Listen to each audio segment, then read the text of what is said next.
Hi, I'm Lisa Marie, and welcome to my channel, Living My Best Life.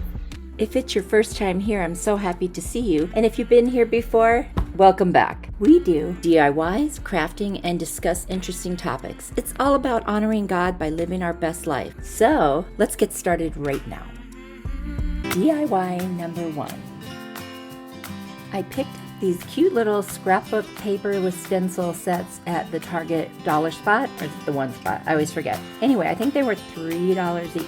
Super cute, tons of different patterns, and then the stencils were very kind of fall Thanksgiving. So I went ahead and I traced on different pieces of the scrapbook paper the different shapes. And then I cut them out and I Mod Podged them to this cardboard, which is just me recycling a box of something that was delivered to me. If you've been watching my channel for any amount of time, you'll notice that I do like to recycle things and use things that I already have because it's free and it's good for the environment and it saves money. Hey, just curious, are you subscribed to my channel? Because if you're not, please consider doing it. Go ahead and hit the subscribe button and turn on the notification bell so you'll know whenever I upload a new video.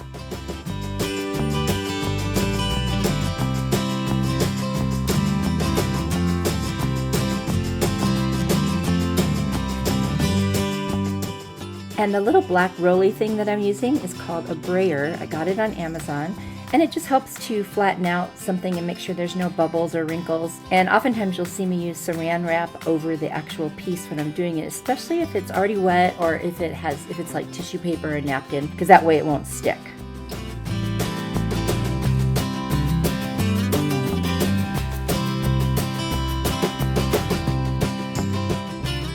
Now I folded my scrapbook paper to cut out the leaves because that way I could cut more than one at a time.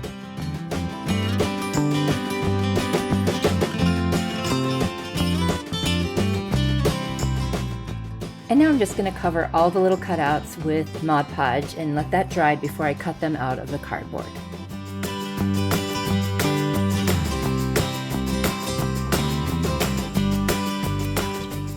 I got one of these little pumpkin wooden containers from Dollar Tree, and I just pulled off the front and the back, and I'm going to use the solid piece and I'll save the other one for another DIY sometime. And I'm going to go ahead and sand the edges and then do the same thing, pick some scrapbook paper, and then I'm going to Mod Podge it to the wooden piece and cut around the edges, and then go ahead and put Mod Podge on the surface of that one as well.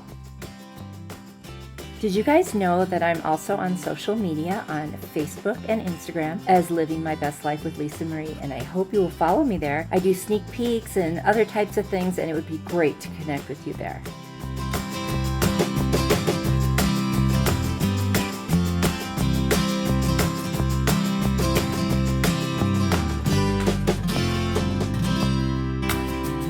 I have 2 of these little crate boxes from Dollar Tree, and I am going to glue them together using a combination of E6000 and hot glue, and that way I can start working right now even though the E6000 won't quite be dry yet. And so once I get those fixed to one another and in place and let the hot glue dry, then I'm going to paint them.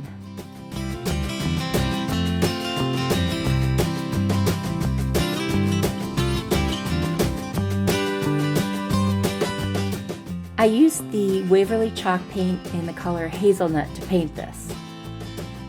Once I finished painting the planter box, I took all the little shapes that I had put the scrapbook paper on. I went ahead and I hot glued them to the front of one of the sides, and that's going to be the face of this little planter box. If you didn't already figure out, that's what it's going to be. And so that's what I'm doing. I'm arranging them, putting the leaves in different places, and the pumpkin, and there's a little apple pie with a piece of pie and a turkey. Oh, they're so cute.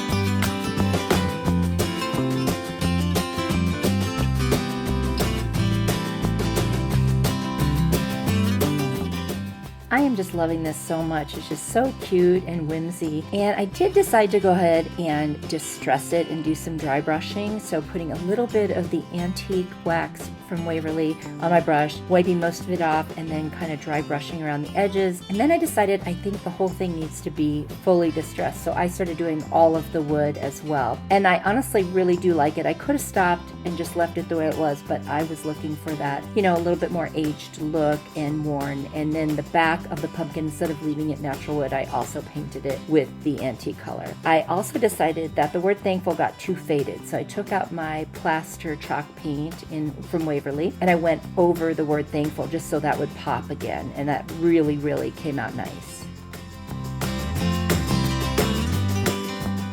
In the spirit of using things that I already had that were free, I had some foam from a box that was packed in it, so I cut it to fit inside each of the little crate boxes, and then I pulled out some of my florals that I had from Dollar Tree, some of the fall leaves, the sunflowers, and eucalyptus, and I snipped them and arranged them until I got it to look just the way I wanted. And I added the eucalyptus because I wanted to tone down some of the bright colors. I love those fall bright colors, but I also didn't want it to be so overpowering because I had distressed the box, and that really would have looked funny. So I think this kind of balanced it out quite a bit. And here is the finished piece. You guys, I really love this. Oh my gosh. First, I was a little nervous about all the distressing I did, but I have to say, I really love it. Let me know what you think in the comments.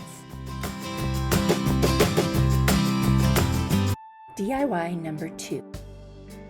I had purchased a really large sheet of MDF because I was making a desk for crafting, and I had extra pieces, so while I was at Lowe's I had them cut the extra pieces that were left into like porch sign shapes. So I ended up with 3 of those, and right now I'm going to show you one side of what's going to be a 2-sided porch sign. The first thing I did was I painted it with the Kills white paint. It's actually their primer, and that's what I used for the base. Most of this DIY is going to be shown in pictures because it was really hard to film myself doing it. This side of the sign is going to be for fall, so I freehanded some pumpkins and then shaded them in to give them a little more dimension.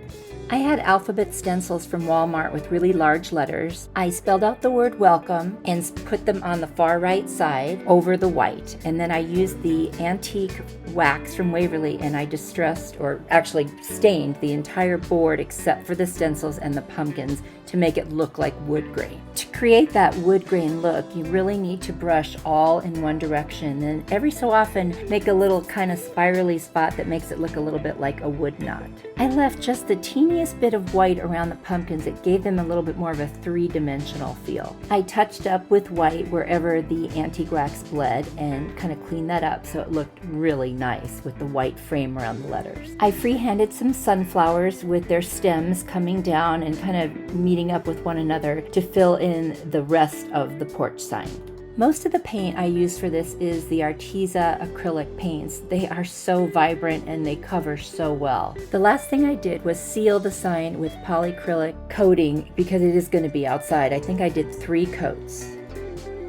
And this is how the fall side turned out. Honestly, I could not be happier with it. I absolutely love it. And I even did some texture in the little dots in the center of the sunflowers, so it looks really cool. It's hard to see on camera. But anyway, honestly, guys, this is the first time I've ever made a porch sign, and I love it.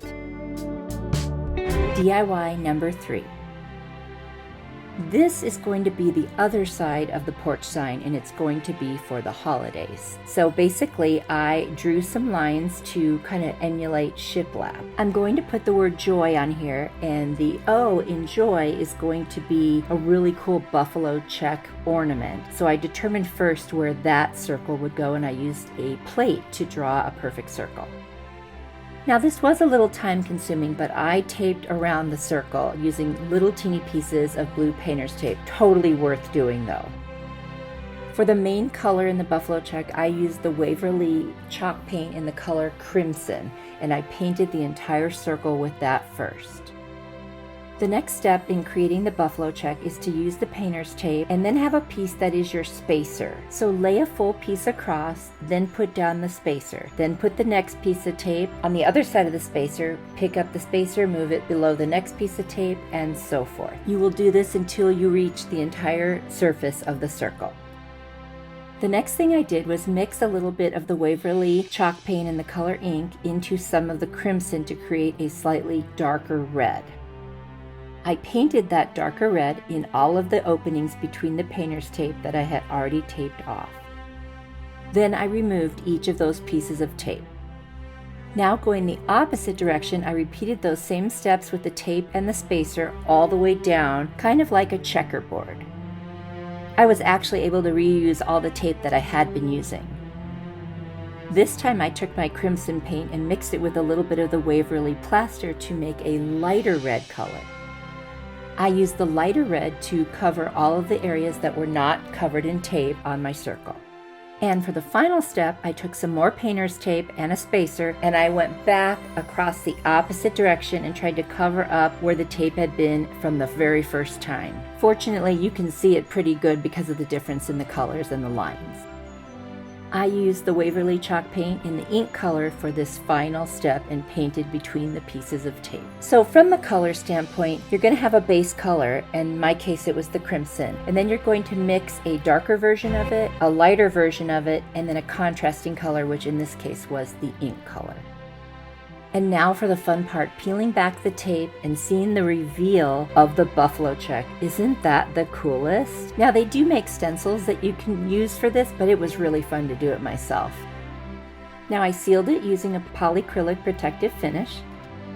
I removed the tape and I used an Arteza paint marker and went all the way around the circle to outline it. And it looks amazing. I absolutely love it.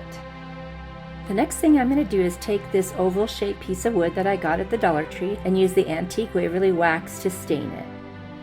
I found this adorable kitchen towel at Dollar Tree with the red truck on it, and I cut out the red truck, and I'm going to use that on my little piece of wood. I cut around and removed the pumpkins because that was more fall. Using a generous amount of Mod Podge, I went ahead and attached the little truck to the piece of wood and then covered it with Mod Podge, and it looks white until it dries. I used a combination of E6000 and wood glue to attach the oval sign to the top of my porch sign. I did some measuring because I needed to figure out where the J and the Y were going to go on the sign. This was a little tricky, but a lot of measuring, going back and forth, and I was able to use a ruler to actually draw the letters. I used my black Arteza paint marker to go ahead and outline the letters, and then I painted them with the ink color. I used my silver metallic Arteza paint marker to create the top of the ornament and also make the hook. And the way I did it, I was very careful with the direction that I was going so that I could make it look 3D, like it was literally hanging off of the J.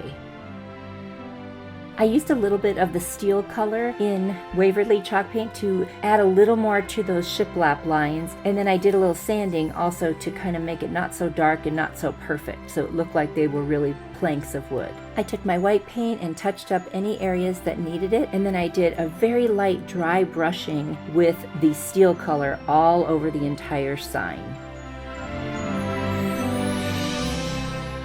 Dollar Tree had this little package of bottle brush Christmas trees, so I cut off the little wire at the bottom and I glued them into the back of the truck. I made a super basic bow out of this buffalo check ribbon and put some twine around the center, and then I glued it to the top of the little sign. I used a paint stir stick that I got from Lowe's, and I cut it to size, and then I stained the front with the Waverly antique wax, and I used the Titebond to glue it to the top portion of the porch sign. I had two ornaments that I had purchased at Dollar General, and I took the little greenery off each of them because it was so cute, with a little bit of greenery, a holly berry, and a pine cone. And I used E6000, and I put that on top of the little wood plank that I had added. And after all of that, I added 3 coats of the polyurethane to finish it off. And here it is. Oh my gosh, I really love this. I'm so excited how it turned out. This sign, which is 2-sided, is actually a gift for someone that we know, and I cannot wait to give it to them. I know they're gonna love it, and it has all the kind of things they love. And it just was so fun to make. I have more boards, so I definitely want to make some more of these. So much fun, and you could use anything you want and be as creative as you like. There's really no right or wrong way to do it, just whatever you like. And here's one last look, the Thanksgiving planter, which I just love. Oh my gosh, it turned out so adorable. All those colors and textures, and oh my gosh, I am absolutely in love with it. That will just look so good for Thanksgiving. And then there's the fall side of the two-sided porch sign, which I am so in love with. Oh my gosh, I can't get over how good it turned out. I guess I underestimated what I could do here, so I was really impressed with myself. And I mean that in a humble way. I was really excited, and I can't wait to give this gift to our friends. And last but not least, the other side of the two-sided porch sign, the holiday or Christmas side, which I adore. Friends, if you like this video, be sure to give it a big like. Let me know in the comments what you thought, or if you have any ideas you'd like to share. And definitely subscribe to my channel if you haven't already, and turn on the notification bell so that you will be notified as soon as I upload another video. Thank you so much for taking your time to watch my video. I appreciate it more than you know, and everything you do is helping my channel to grow. So thanks so much. Have a great day. See you next time. Bye.